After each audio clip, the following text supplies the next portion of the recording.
ഇനി നമ്മൾ നോക്കാൻ വേണ്ടി പോകുന്നത് അലൈൻമെൻറ്റാണ്. സി ഇതിൽ ക്ലിക്ക് ചെയ്യുമ്പോൾ നമുക്ക് അവിടെ ഇത്രയും ഭാഗത്ത് അലൈൻമെൻറ്റിൻ്റെ ഒരു ഓപ്ഷൻ ഓപ്പണായി വരും.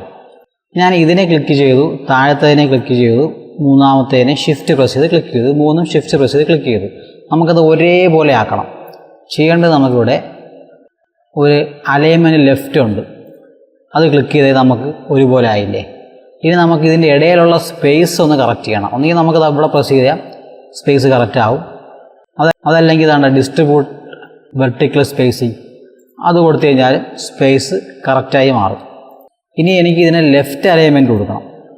അതിന് അവിടെ പോയതിന് ശേഷം കൊടുത്തു കഴിഞ്ഞാൽ ലെഫ്റ്റിലോട്ട് മാറും. മനസ്സിലായില്ലേ?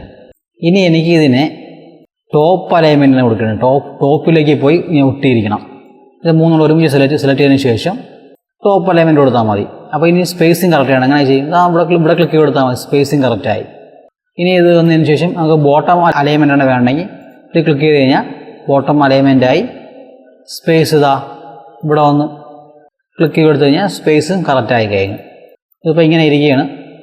ഇനി ഇത് മൂന്ന് സെലക്ട് ചെയ്തതിന് ശേഷം ഈ അലൈൻ ഹൊറിസോണ്ടൽ സെൻറ്റർ കൊടുത്തു കഴിഞ്ഞാൽ നമ്മൾ ഈ മൊത്തം ഗ്രൂപ്പിൻ്റെ സെൻറ്ററിൽ വന്നിരിക്കും. കണ്ടോ?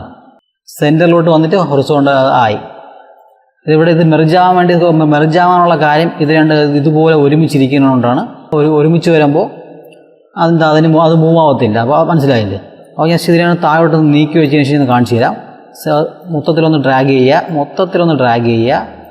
ഈ അലൈൻ ഹൊറിസോണ്ടൽ സെൻറ്റർ കൊടുത്തു കഴിഞ്ഞാൽ കറക്റ്റായിട്ട് വരും. ഇനി നമുക്ക് ഇതിൻ്റെ ഗ്യാപ്പ് അഡ്ജസ്റ്റ് ചെയ്യണമെങ്കിൽ രണ്ടിൻ്റെ ഇടയിലുള്ള ഗ്യാപ്പ് ഈക്വലായിട്ട് വരണമെങ്കിൽ ഇവിടെ വരിക, ഡിസ്ട്രിബ്യൂട്ട് വെർട്ടിക്കൽ സ്പേസിങ് കൊടുത്താൽ മതി, അത് ഓക്കെ ആയിക്കോളും.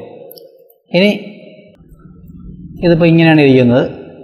ഞാൻ ഇത് മൂന്ന് സെലക്ട് ചെയ്തതിന് ശേഷം അലൈൻ വെർട്ടിക്കൽ സെൻറ്റർ കൊടുത്തു കഴിഞ്ഞാൽ കറക്റ്റ് സെൻറ്ററിലോട്ട് വന്നിട്ട് ആ ഗ്രൂപ്പിൻ്റെ സെൻറ്ററിൽ വന്നതിന് ശേഷം അത് സെൻറ്ററിൽ വെർട്ടിക്കലാവും. നമുക്ക് ഇവിടെ നിന്ന് ഡിസ്ട്രിബ്യൂട്ട് ഹൊറിസോണ്ടൽ സ്പേസിങ് കൊടുത്ത് കറക്റ്റ് ചെയ്യാൻ പറ്റും. ഓക്കെ. ഇനി ഇതുപോലെ മെസ്സപ്പായി ഇവിടെ ഇങ്ങനെ ഇരിക്കുകയാണ്. അത് നമ്മളവിടെ വന്നതിന് ശേഷം ഈ ഒരു ഓപ്ഷൻ കാണുന്നുണ്ടല്ലേ, അത് തന്നെയാണ് ഇവിടെ ഉള്ളത്, ടൈഡി അപ്പ്. നമ്മൾ മൊത്തത്തിൽ സെലക്ട് ചെയ്തിട്ട് ഇവിടെ ഈ കാണുന്ന ഓപ്ഷൻ ഈക്വലായിട്ട് സ്പേസ് ഡിസ്ട്രിബ്യൂട്ട് ചെയ്യുന്ന ഓപ്ഷൻ ഇല്ലേ, അത് തന്നെയാണ് ഇവിടെ ഈ കാണുന്ന ഈ option tidy up. Okay. Click ചെയ്യുമ്പോൾ ഈക്വലായിട്ട് സ്പേസ് ഡിസ്ട്രിബ്യൂട്ട് ചെയ്ത് പോകും.